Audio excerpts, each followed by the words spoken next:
donc, qui démarre au Palatinat, qui fait pratiquement tout le nord de l'Alsace à un moment donné, et puis quelques parties dans le Sundgau. Et quand on arrive à la fin de cette lignée, en fait, on a un comte qui a 3 enfants, 2 garçons. L'aîné c'est un garçon, ensuite un garçon et ensuite une fille. Donc à cette époque-là, déjà le fait que ce soit le 3e de la lignée, ça veut rien dire, mais en plus comme c'est une fille, franchement tout le monde s'en fout, quoi.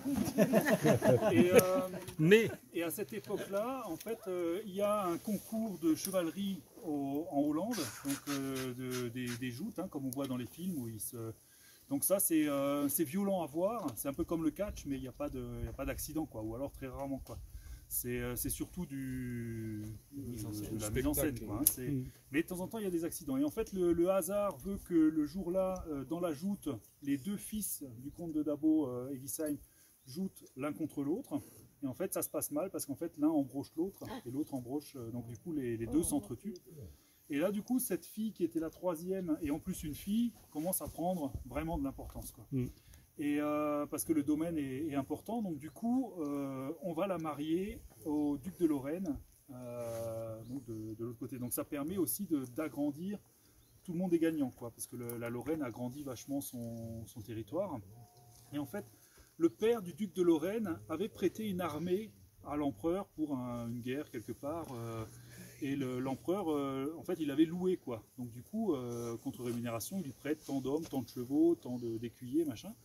Et puis quand le fils arrive à la tête du duché de Lorraine, il va réclamer le dû à l'empereur, en disant voilà, mon père vous avez prêté ça en échange de, et vous n'avez toujours pas payé.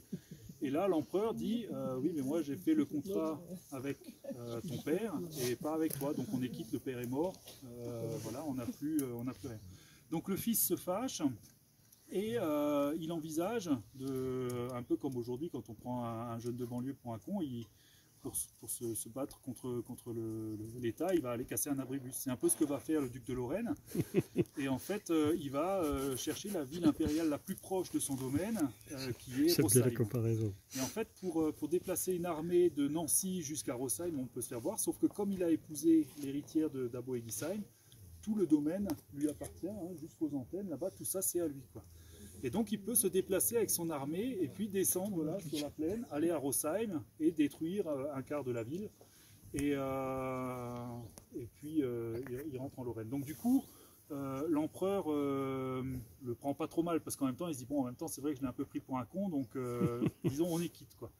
Mais comme il rembourse pas la dette prévue, le duc de Lorraine décide de refaire cette incursion. Donc eux ils reconstruisent Rosheim, mais quand c'est reconstruit, ils redescendent et ils reprennent tout, quoi. Donc là, l'empereur se fâche un peu et là il envoie aujourd'hui on dirait des services secrets pour capturer le duc de Lorraine, et il va l'enrôler de force pendant 8 ans dans son armée. C'est le contrat, c'est la punition, quoi. Dans 8 ans il doit se battre pour l'armée impériale. Donc quand on dit le duc de Lorraine doit se battre pour l'armée impériale, c'est pas lui qui va en tant que soldat, c'est lui qui va en tant que chef d'escadrille. Donc il vient avec ses propres chevaux, ses propres hommes, son propre armement, qui met à disposition de l'empereur, quoi. Et donc il fait sa peine de 8 ans, et pour éviter qu'un jour ça puisse se reproduire, en fait, puisque quand les armées viennent de Lorraine, ils passent par le col de la Schleif et ils descendent, pour éviter que ça se reproduise, on place un château où en fait du haut du donjon on voit directement ce col de la Schleif, et c'est le château qu'on a là en bas, le château de Wagenburg. C'est château qui deviendra le plus grand canon de l'histoire européenne, parce qu'en fait quand Louis XIV va venir, enfin va demander l'annexion, en fait il va faire détruire l'ensemble des forteresses, tout ce qui pourrait servir militairement contre la France, il va le faire détruire, mis à part quelques châteaux comme la Petite Pierre, comme Lichtenberg, le château de Landskrona, qui eux seront remaniés par Vauban, mais autrement tous les autres sont détruits, quoi. Et en fait quand celui-là ils le détruisent, ils mettent de la poudre noire au fond du donjon. Alors les donjons aujourd'hui on rentre par en bas, mais ça c'est le club vosgien qui a fait des ouvertures pour faciliter l'accès. À l'origine, ce genre de donjon, on rentre par les 2/3 de la hauteur, parce qu'en fait c'est un endroit où on se réfugie en cas d'attaque. Si jamais l'ennemi passe les remparts, on se réfugie dans le donjon. on monte les escaliers en bois et quand on arrive en haut, on jette les escaliers et en fait, il n'y a plus d'accès. Et puis on peut mourir tranquillement de soif une semaine plus tard. Et, voilà. Et alors, pour le duc de Lorraine, c'est pareil, ça s'est pas très bien fini, puisqu'en fait, il a fini sa peine de 8 ans.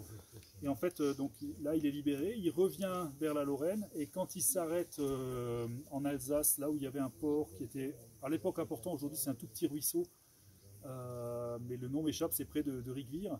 Et là, pareil, il y a les services secrets qui viennent dans l'auberge où il passe la nuit, ils mettent un produit, donc il a encore le temps de rentrer en Lorraine en vomissant tout le trajet, et puis arriver à Lorraine, terminé. Et c'est pour ça qu'après, cette Gertrude de Hildesheim en fait, va être mariée ensuite à plusieurs personnes jusqu'à la famille de Linange. Et c'est pour ça qu'aujourd'hui, en fait, on a encore les salles de Linange, le comté de Linange, tout ça. Le bois bourgeois, ça vient de ces familles de Linange. Voilà. Pour détruire le château, donc ils montent par en haut, ils descendent l'escalier, puis l'échelle qui va tout au fond. Là, ils remplissent avec de la poudre, et puis ils mettent le feu, ils ressortent, ils attendent que ça pète. Et normalement, un donjon comme ça, il pète sur les côtés, et puis et tout s'effondre. Et en fait, au moment où ça a pété, les murs ont tenu, donc du coup, l'explosion est partie vers le haut, et tous les planchers, toutes les échelles, tout est monté à 400 mètres de haut, et du coup, il y a eu je sais pas combien de blessés qui se sont bouffés les planchers, les trucs. C'est vraiment des amateurs. Hein.